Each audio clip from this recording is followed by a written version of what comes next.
מתברכת פה. כמובן מילי, אני מברך גם אותך. אבל אני קודם כל... הם מברכים אותנו כשיש להם חגים. אז אני עכשיו רוצה לפנות לאחינו מהמגזר הערבי והדרוזי ולאחל לכם שנה טובה.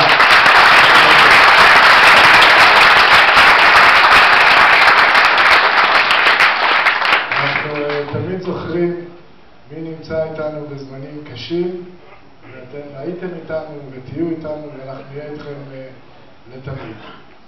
אני ברשותכם רוצה לפתוח את הברכה שלי בין ראש השנה הקודם לבין ראש השנה הנוכחי, כדי לספר לכולנו ששנה זה לא הרבה זמן, וגם אם הזיכרון מאוד קצר, אז אנחנו בהחלט יכולים להסתכל אחורה ולזכור איך חברינו למפלגה הקודמת הסבירו לנו לפני שנה שצריך מנהיג חדש, שהמנהיג הנוכחי כבר לא מתאים.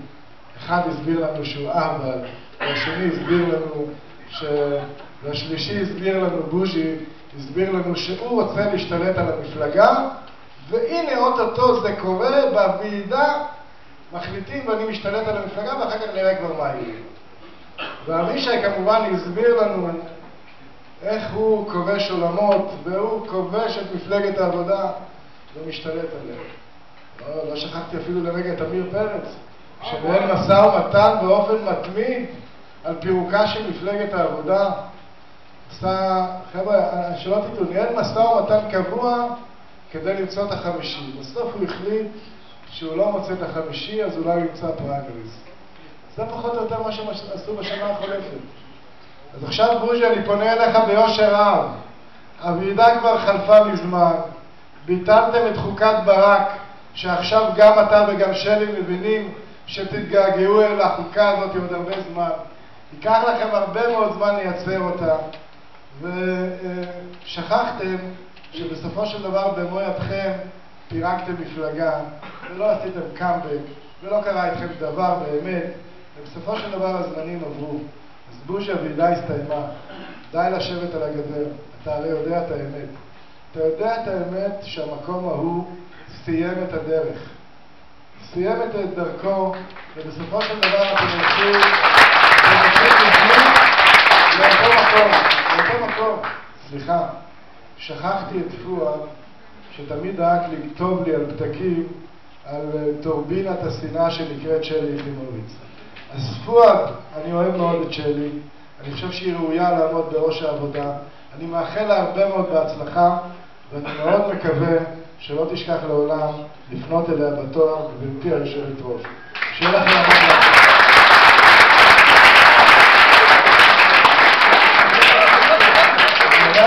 אני אומר את הדברים האלו בסופו של דבר, כי מה קרה לנו בשנה האחרונה? בסופו של דבר בשנה האחרונה עבדנו באופן מסור לקיומה של מדינת ישראל. נשארנו עם מנהיג יציב בדעותיו, קוראים לו אהוד ברק, שהוא יודע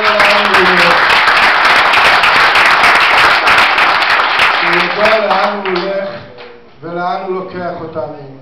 ובסופו של דבר הוא מבין ומאמין גם בכלכלה, גם בביטחון. אנחנו לא כעלה נידף ברוח, ואנחנו שמחים, אדוני יושב ראש המפלגה, על העובדה שהבאת אותנו לכאן ועל העובדה שאתה מוביל אותנו. אני מאמין שבסופו של דבר הקבוצה שלנו היא קבוצה איכותית, היא קבוצה שמשתפת פעולה, היא קבוצה שעוסקת ביומיום, כל אחד בתפקידו, גם אם זה קורה באמצע הלילה, כי רק עינת בירף לא מבינה שאפילו שר בישראל הולך לשלוח ב-1 בבוקר. אבל אני נזכרת שב-1 בבוקר צריך להוציא איזו הודעה לעיתונות, אז מי ער בשעות האלו? בטוח שלא מתן, רק שמחה. תרגיל, יכול להיות בכל מקום בעולם. אז שתדעי, אם את עוד לא יודעת, כי אנחנו מקווים שאת גם תהיי שרה באחת הממשלות הבאות, ואנחנו מקווים בזו הקרובה, אפילו שרים הולכים לישון, שתדעי. נגיע להרבה מחיאות כפיים, זה לא פשוט להוביל שלנו. אני, אחרי הכל, אני חושב שאנחנו נמצאים בימים שמאוד מורכבים. גם המחאה החברתית, ואני חושב שיש לנו מה לומר על על המחאה החברתית הצודקת, שאותה אנחנו מחבקים אותה, מצדיעים לה, מעריצים לה, ואנחנו נהיה שומרי הסף של המחאה החברתית בממשלה, ככל שהדברים לא ילכו למקום שעושים את זה. בעצם הימים המורכבים האלו, אני מאלו שמרגיש מאוד נוח ובטוח שאהוד ברק פוקח את העין על תהליך השלום ועל היכולת שלנו להגיע להסכם עם השכנים שלנו. אני משוכנע לחלוטין שככל שידרש, אהוד ידע לעשות את הנדרש אם ממשלת ישראל תסובב את הגב לשלום. אם ממשלת ישראל תסובב את הגב למחאה.